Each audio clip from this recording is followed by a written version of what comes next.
Alors que les manifestants pro-européens ont appelé un nouveau rassemblement à Kiev, le président ukrainien Viktor Yanukovych s'est rendu à Moscou. Au menu, rencontre avec son homologue russe Vladimir Poutine et signature de plusieurs accords de coopération, notamment commerciale, entre les deux pays. De quoi alimenter encore un peu plus la colère de l'opposition, qui l'accuse de vouloir vendre leur pays à la Russie.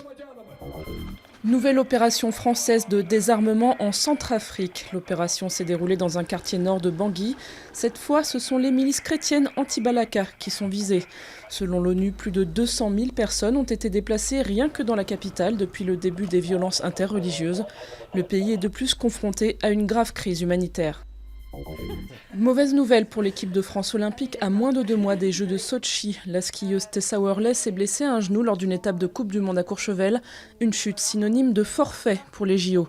L'absence de la championne du monde en titre du géant est un coup très dur pour la délégation tricolore.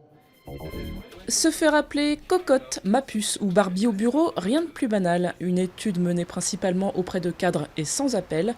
8 femmes sur 10 estiment que les femmes sont régulièrement confrontées à des attitudes ou des décisions sexistes dans le monde du travail. Plus de la moitié, 54%, affirment par ailleurs avoir rencontré un frein professionnel en raison de leur sexe. Ces étudiants en médecine autrichiens ne sont pas vétérinaires, pourtant ils soignent les animaux, mais uniquement en peluche. Chaque année, les nounours de Vienne ont droit à un check-up personnalisé. But de l'opération, permettre aux enfants de ne plus avoir peur des médecins et de l'hôpital. Si mon doudou peut le faire, alors moi aussi je peux le faire.